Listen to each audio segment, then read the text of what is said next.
Hello, everybody, and welcome back to the Her Hoop Stats Podcast Network. I am Christy Winter-Scott, joined as always by my guy, BMac, Brian Mackay. Did I say that properly? You Because I always did. say Very BMac. good. Very I good. always Yes. say BMac. I don't ever say your I whole know. name. I never do it. But Brian Mackay in the building, producer extraordinaire slash podcaster right here on the Her Hoop Stats Podcast Network. And we're here on the Her Hoop Stats website here. And we have so much to discuss in a lot of different areas in hoops right now. Obviously, a lot of movement in the AP top 25, up and down. And it's really tough. I'm one of the voters, and it's really tough because if there's a loss, but you lose to number one UConn, right? Or you lose to number two UCLA, BMac. I don't know. I don't think you fall that far. But if you lose to an unranked team, I think you got to slide a little bit. So some teams have been, on the slip and slide a little bit because they've lost to some unranked teams after starting the season really strong. Mhm.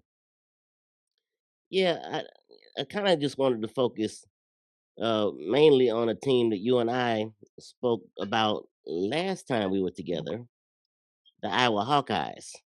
Yeah. And since we last were together on this podcast, which wasn't that long ago, but it feels like forever, It feels because the days just keep going. But they went to their trip to California where they yeah, played USC, UCLA, lost both of those games, right. lost again to Minnesota at home in Yeah. their next game after the California trip. Mhm. And tonight they play Washington, which is another top 25 team, it's a home game, but it is another really good team coming in.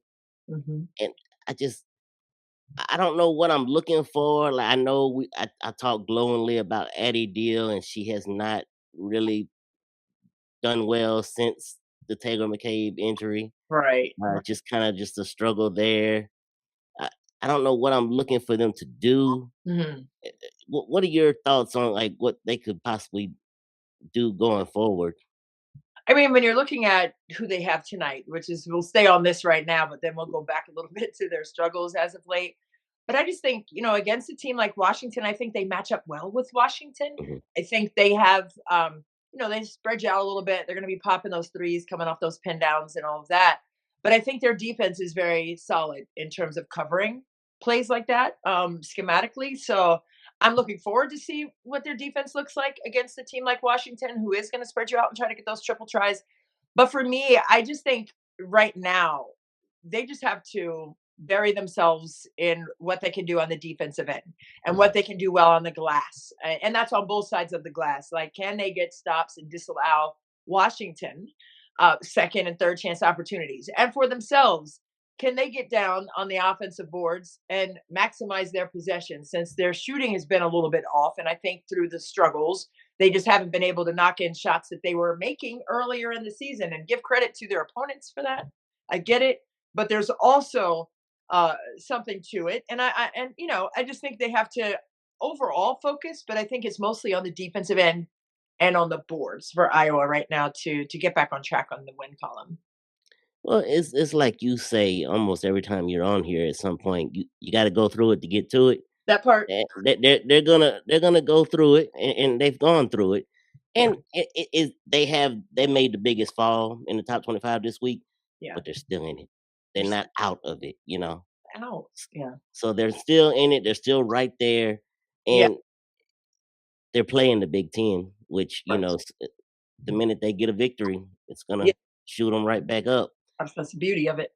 So I mean, I just think that, like you said, they got to go through their defense. Let their defense set their offense. Let Mhm. them, get comfortable, and they'll get back into it. Because I still believe Addie Deal is the real deal. I think that once she gets it figured out, she's fixing to shine for them. And Yeah. I'm gonna stay on that. I I'm 10 toes down. I love 10 toes down, BMac.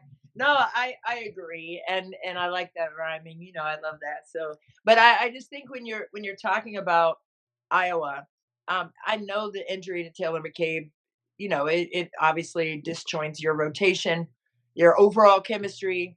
it takes a key cog of your experience off the floor too as a senior for her. But I also think that's such a tough thing to have happen at this juncture of the season for any team, right? Yeah, Um, but especially a player who had, a load of experience. And she can still offer some of that, vocally, but it's just different, with her skill set as a striker from three, her ability to stretch the floor, even if she doesn't have the basketball in her hands, you got to honor her in terms of your spacing defensively. And it kind of opens up a crevice there because you can't cheat too far to the lane line because she's a quick shot. So I think it changes some things. So I think they're not only struggling with, maximizing their offense and those opportunities that they were knocking in, before they took this skid, but I think also, defensively, no one really talks about chemistry on the defensive end, or they do, but they don't talk about it enough.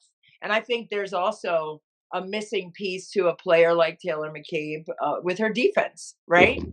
And not that she was the best defensive player on the team. I'm not saying that, but it's just the wisdom to know when and where to rotate. Be in that Um, right place at the right time. Yes.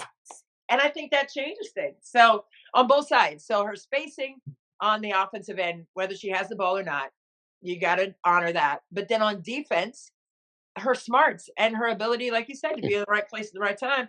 I mean, you're missing that now. So now you have to kind of relearn everyone else without her presence there. And I think they're kind of trying to figure that out right now. And no time but the present. Like you got a game today, so you got to keep things moving. And knowing Jan Jensen, she's probably like, look, no woe is me over here. Don't feel sorry for us. We just got to get right to work, Yeah. right? Get right to the money and get in the paint, score in the paint, right? And not just with Hannah Stokey and post players. I'm just talking about everybody's got to attack the cup and finish, right? And if you don't, you got to get those sprays, and those shots need to fall off those sprays. And if they're running you off that line, BMac, 1-2 dribble, pull up in the midi, they've got to be aggressive offensively, but they also, for me, I think they need to lock it in on the defensive side. Mhm. Yeah, and people will know me away from her hoop stats as they'll associate me with Debbie Antonelli. Yeah. So I know if she's listening to this, she's cringing at the thought of talking about defense. But Debbie, I love you. I got you. Don't worry because I'm flipping it. We're going to the offensive side now because we're going to talk about Vanderbilt. Let's We're go. going to Nashville. The Yeah. Vanderbilt Commodores Yeah. reclaim their top five spot, moving ahead of LSU in the poll this week after LSU lost to Texas. They did. Uh, Vanderbilt on they play Texas Right. Thursday. Yeah, my brain just yeah.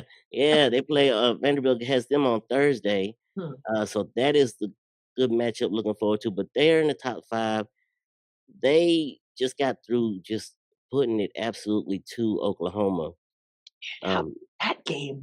my gosh, Let's talk I about wasn't that for ready. a second. What did you think of that game in particular, the Oklahoma game? I watched that game.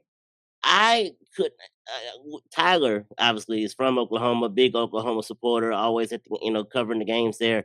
He was on the podcast yesterday. We were talking before Oh, he and Chelsea started recording, oh, and I told him I said I couldn't take my eyes off. As bad as it was getting, I couldn't take my eyes off the game because wow. I wanted to see could could Michaela Blake's go for another 50 ball. Right I mean, she had 23 at the half. at the half, she was And ready. then Aubrey Galvin, the little point guard, Yeah, had her 30 piece. Between the two of them, yeah, they had 64 points. Texas against Kentucky in their game that same night right. only had 64 points altogether. That's So that was wild to me. I mean, just the offensive explosion between the two of them is just something it's exciting to watch. And I'm yeah, looking forward to see where it goes. yeah, no doubt. And what did you see with Vandy? And I mean, not just this game, but what have you seen so far from Shea Ralph's squad that has propelled them the way that it has this year? And I know you just talked about the offensive prowess, but there's got to be more to it than they've been able to find success and sustain success. What do you think has been the key contributor to that, and the common denominator to how they've been able to roll along here in the SEC? Well, we you talk about the offensive side, but then we have to go to their continual pressure on defense. I mean, they're relentless. The no fear attitude. I mean, Yeah, taking chances and and obviously, when one takes a chance, they have another one right there backing them up. Right. Like, it's just you always see a Commodore, in the mix. Yeah. They're just one after another. Just defensive rotations have been on point. I mean, just the pressure and just like I said, no fear attitude. It just seemed like it's just really carrying them right now. The Yeah. confidence that they're playing with.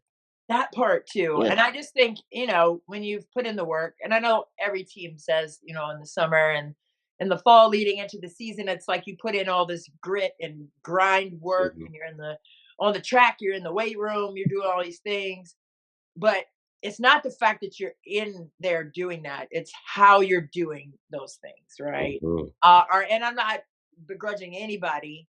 Um, but at the same time, the way Vandy has made a jump from last season to this season, there must have been some specific intentionality during the summer and the fall with how they prepared for this season. Because there's no way you make that jump. Like you were talking about confidence. I mean, there must have been the intentionality piece Yeah.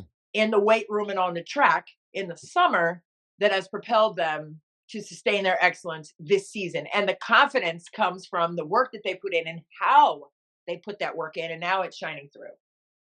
Yeah, I mean, because we haven't even discussed on this episode about how they lost the All-American caliber player in Camille Pierre How about at that? NC State right now. I mean, people, I don't know that they were writing them off because they still had a very talented group, but Yeah. they wasn't thinking that they would be this, you know? Yeah, man, It's it's something else. But for me, it's always going to be that. I always like to, and maybe I take it a step or two or three too far. But I always know that there's something to the work, and not just to check the box and say, well, I did the heavy ball. yeah, I did the bench press or whatever. You check it off the list. Trust and believe me. I mean, we did that. We understood. Like we had to send in the summer workouts and check yeah, off some stuff. And man, I'm just gonna be transparent right here. Some of the checks, man, I played pickup for 5 hours. So I'm like, well, I check, didn't exactly do these defensive slides, but I was hooping for 5 hours outside with the guys. Like, so I checked it off. Sorry, Coach Weller, but I mean, it's the truth.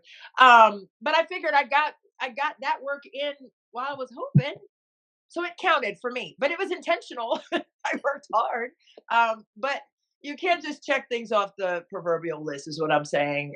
Unlike me, which I did that. But anyway, yeah, but for Vandy, I just see the fruits of their labor, mhm. right? And whether they were hooping for 5 hours outside with the guys or in the weight room or both, I think it's really showing and proving right now for Shay Ralph. And I just love listening to her because obviously played at UConn, championship caliber mentality. Yeah, And when you talk about UConn with their 12 titles, you know what that culture is all about there with Gino yes. Ariema. But to be a student of Gino Ariema and then pouring into this team with the same principles and philosophy and culture, how much do you see of Gino and how Shay coaches? A lot. I mean, you can see just we go back to the confidence piece. I mean, just instilling that in her players and exuding that. And every time you hear her speak in a press conference, or I mean, just the way she was going to battle for Mackay Blake, so that they calling her the best player in the nation. I mean, just no hesitation. At Came all. right out with it. Was stern and firm with everything she was saying. Yeah, That's Gino written all over it. it is. It is. Absolutely. It is, and I love that for her. Covered her last year in the Thanksgiving tournament Mhm. out in Cali, and just being around her and watching shoot arounds, obviously at the game, but I love sitting in shoot arounds and practices because that's where you really see Yes. who these coaches are and personality wise. Mhm. And I love that, right? Because everyone's so different, but it just keeps me on my mental toes, on my 10 toes, my mental 10 toes. But I just love seeing her, pour into her team what Gino and Chris Daly and the staff there at UConn poured into her. And it's just for me, it's such a beautiful thing, fly on the wall, like not even taking notes, but just kind of absorbing that whole full circle. To me, that stuff is just so beautiful. And maybe it's just like, oh, that's like so soft or whatever. But sometimes I just appreciate, the full circle of the game, and for her to be able to not only pour back into them, but find the success that she's found this Yes, year with her team. I think there's just so much respect that goes into that. And people should be talking more about that too, just because how precious it is. I mean, that's a major, to me, that's such a major league deal, BMac. absolutely. Our next team I wanted to talk about, Yeah. and I'm gonna just throw the question out there, and then I'll have some stuff to say before I let you speak. But Okay. Duke, are they back? Mm, I mean, this is a team coming into the season, preseason favorite to win the ACC after winning the title last year. Top 10 in the AP poll to start the season off. You're thinking they're going to go nowhere but up. Then they go across the pond, lose to Baylor and Talia Scott, come back, lose to West Virginia, lose to South Florida. I mean, it just kept going. They went over and played in Vegas against South Carolina and UCLA, two more losses. right. LSU comes in the Cameron Indoor, gets them, and they're before you know it, they're 3-6. Yeah. But Yeah.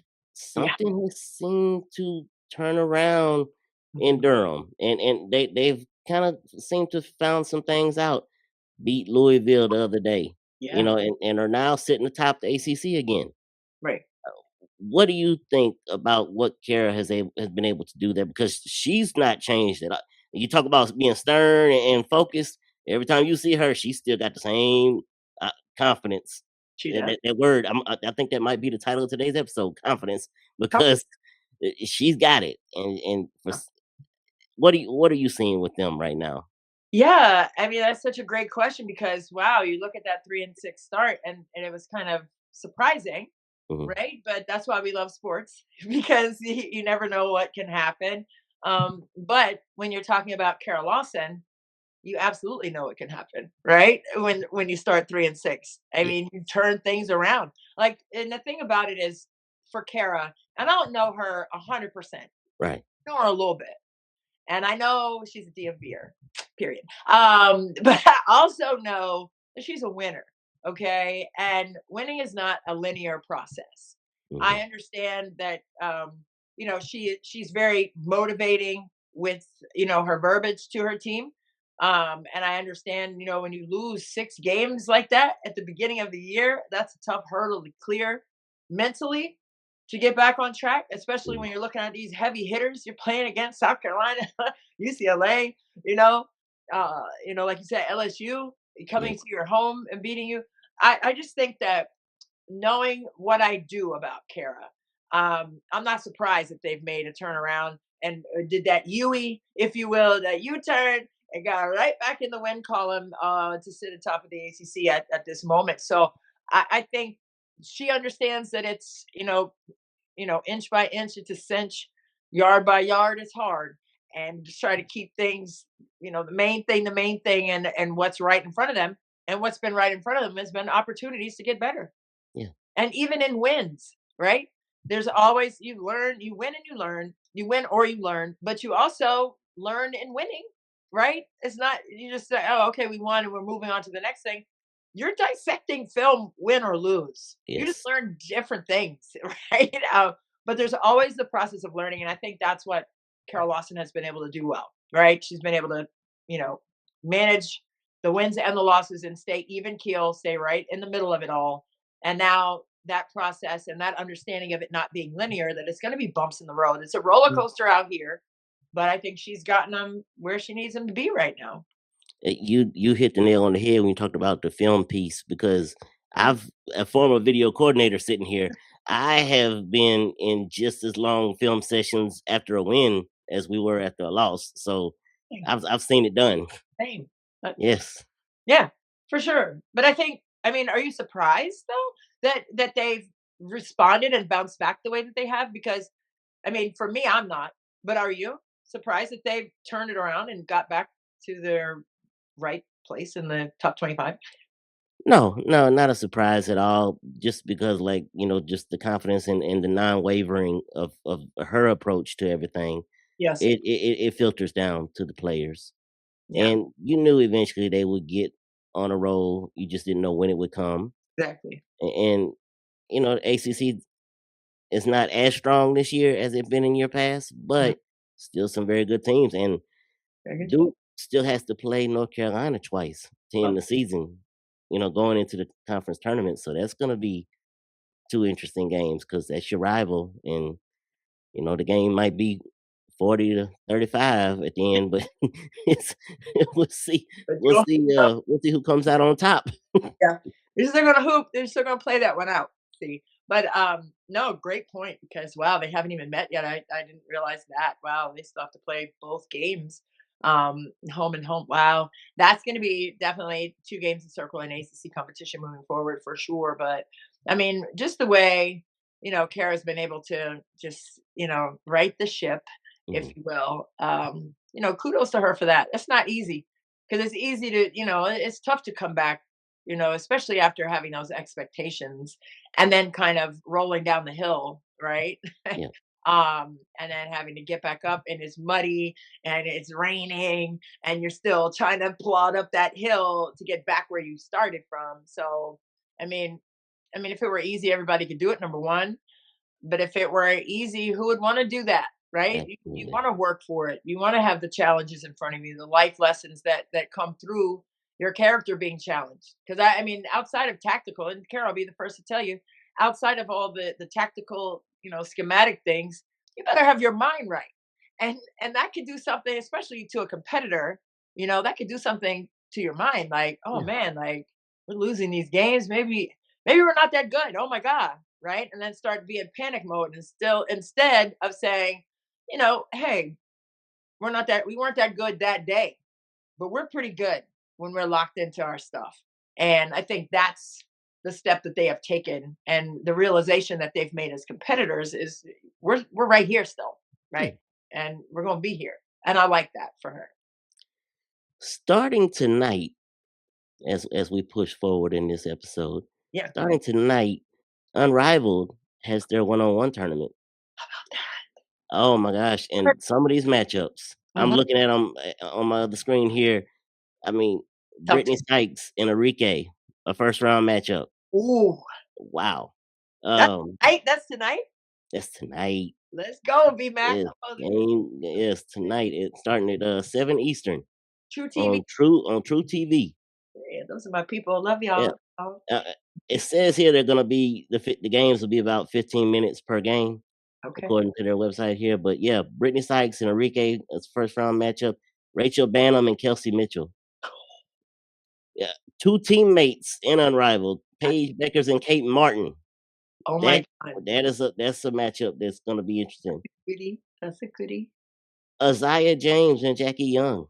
Ooh, speed on. Dom, this is one two post players, and I know this is gonna interest you. Okay. Dominique Malanga against last year's runner up in this one on one tournament, Aaliyah Edwards. Oh, Lily. Okay, Aaliyah. Okay. I mean, Oh, and it's Malunga. Oh, sign me up. I'll get my pop. I two can go to the store. oh, we got a South Carolina post player matchup. Letitia me here Oh, and Aaliyah Boston. oh boy. Oh, man, I could go on forever talking about this, but I know you're not as up on the Unrivaled situation as you would like to be Yeah. because you're busy doing everything else. Flying and running around. I've been low key the last 2 days though, but I'm gonna be watching tonight. Wait a minute, I got another one for you.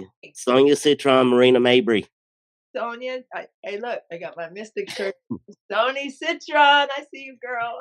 I love it all. I watched. I've not missed a game of Unrivaled. That's just like I told you before we started recording. I got my multi view, and when Unrivaled is on, it's in one of the multi views. It's always up there.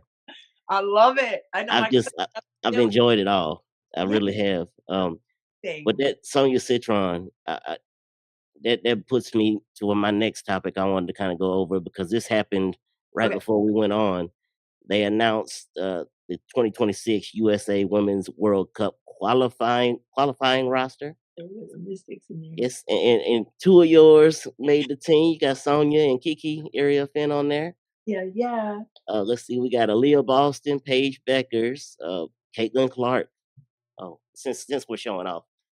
Oh, let me see, let me see. Since we're Oh, showing off, let me goodness, get that CC up there. Kalia Copper, Chelsea Gray, De'Erica Hamby, Ryan Howard, Kelsey Plum, Angel Reese, Jackie Young. A good mix of some old heads, some and a lot of young. young, I like What do you think about this team's makeup? I love it. First of all, I wanna go and watch them, like, work out and hoop against Me I wanna see the too. scrimmages Oh man, I want to be a fly on the wall. Yes, in there, man. But, no, I love that, and I think didn't Angel Reese going back to the Unrivaled, didn't she just sign up for the remainder of the that season? that was something else I was gonna bring up. Yeah, she just announced that she's coming back to Rose, the Rose Yeah, DC. champs. Yeah. No, I Yeah. love that, but going to the USA basketball, first of all, Kitron, Sony and Kiki. I am so proud of them. That's why I had to put on my Mystic shirt today. You Mm, know, we'll always be together, DC, baby. Yeah.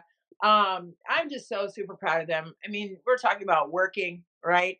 And not just working to check it off the list, but like working because they mhm, love it, working because they know that they'll be better for it. And it's just the way that people compete and the way that they work to prepare that I have to tip my hat to those two in particular, and not that the other ones don't, but I go in and see them at practice every day, and covered them last year as rookies. They made the All Star team in the WNBA.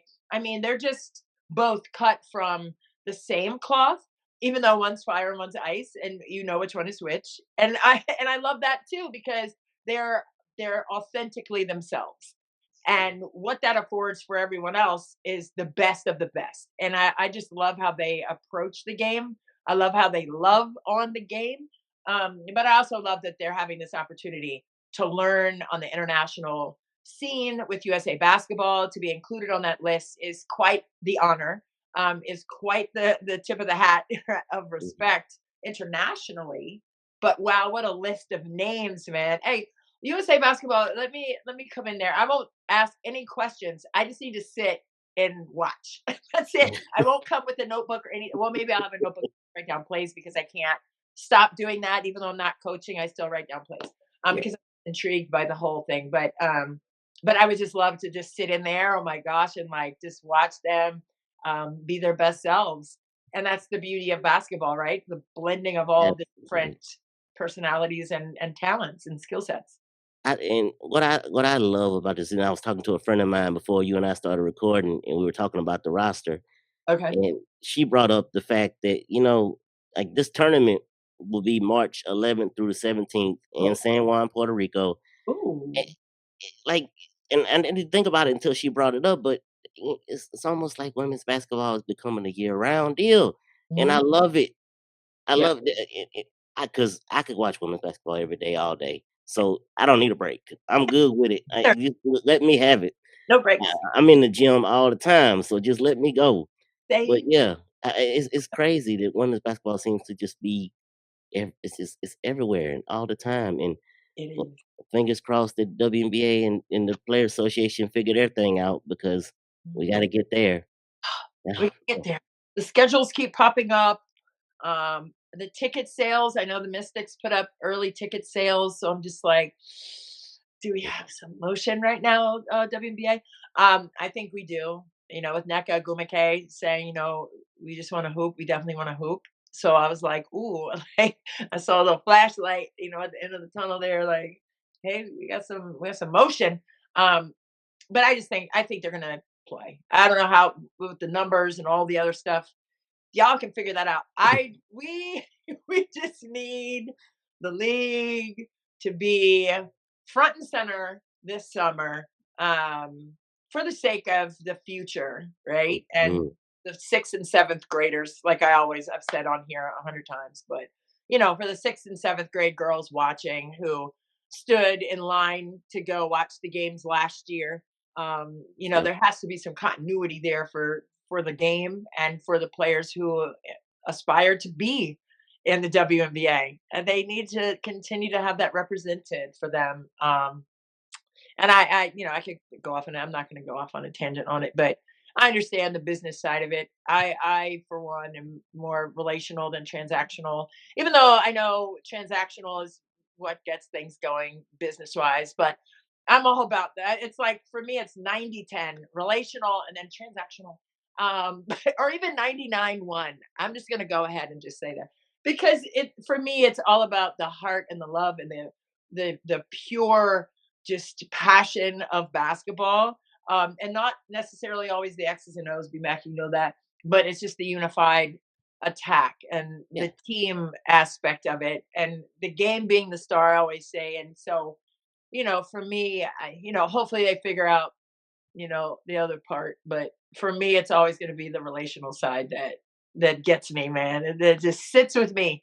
It just sits in my soul. And I just love the game so much because of what it represents, about your character, and about who you are as people.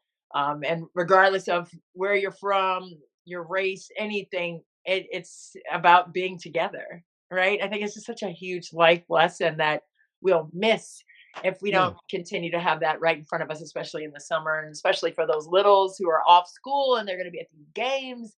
Man, give them something to look at. That's all. That's And all. I I'm right there with you on the relationship piece because like women's basketball, I think about all the time about what it's given me.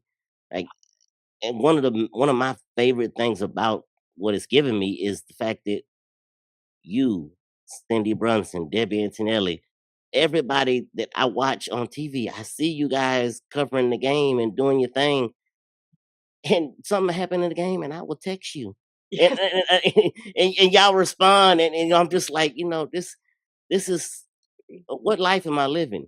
Like yesterday on Wow. Instagram, it Mhm. so I see it's Tina Thompson's birthday. Oh, I sent out a Instagram story with a picture of me and her from oh, the uh the Naismith Hall of Fame last year. I yeah. sent a picture of the two of us, tell her happy birthday. She replies back, "Thanks, B." Oh, wow. Everybody I know. I sent that so a screenshot. I'm on thanks B level with Tina Thompson. Take Oh, some. You can't I, tell me nothing the rest of the day. My morning was made on Tuesday early, so I was good to go for the rest of the day. I love that so much. Oh, happy birthday, TTA. I love her, man. I missed out. I gotta send her a little shout out there. But oh my God, that's what it's all about. At Yeah. the end of the day, I mean, the game is not just a pretty face or whatever. It's about, like I said, the grit, the grind, the competitiveness, the smarts, the will, and all of those things. So you can say, "Oh, it's just a pretty face," and the rest of it doesn't even matter. Once you get past the pretty face, it's nothing. But that's such like horse boo boo. And it's more than the surface, right? It's Mhm. about being fierce, resilient, reliable, all of the characteristics of success. And that's what it boils down to. It's not just the surface of the game, but it's the deep down heart of it all, the smarts of it all, the relational piece of it all that will always mean the most to me. It's not just the outside of the game; it's the inside of the game, and the smarts that it takes to keep that train moving. So let's just keep that thing moving, please. That's just where I am with it. No, don't get me going. I'll go and go, honey. I'm talking about Yeah. that. But As I've already done a couple times on this episode, I'm gonna use one more of your phrases because I don't have anything else. So we ain't gotta go home, but it's time to get the heck up out of here. And I'll let you go ahead and sign us off. See, you got me giggling. I always got in trouble for laughing, and if someone looked at me, it would just get 10 times worse. I I appreciate you so much, feedback. You got me giggling. I had to reestablish Well, myself. it's just more proof that I do listen when I'm behind the scenes and you guys are recording and I'm here. I listen to everything you guys say. I use y'all's phrases all the time in regular, and it just comes out naturally because I hear it so much from you all. I love it because I love it. But no, we don't have to go home, but we got to get up out of there. You're so funny. But no, it's all love. We got a lot more games. We got the Unrivaled tonight. Yes. Iowa, Washington tonight. I gotta go to the store and get some popcorn because what? UCLA, Michigan State on the Peacock tonight. Yes, Oh, that's tonight. right. It's on Peacock, you said? Peacock, yes. UCLA. Right after Hey, UConn and Creighton on Peacock. UConn Creighton tonight. I need Mhm. to do homework for UConn for Saturday's game. I'll be there on Saturday with them at Marquette. So That's gonna be fun. That game's on Fox at 1 o'clock on Saturday. So that'll be Okay. fun. But no, hey, listen, there's so much to still unpack and unfold in NCAA hoops, also WNBA, USA basketball. Kitron, go do your thing, represent the district for the district. Yeah, baby. We're here for them.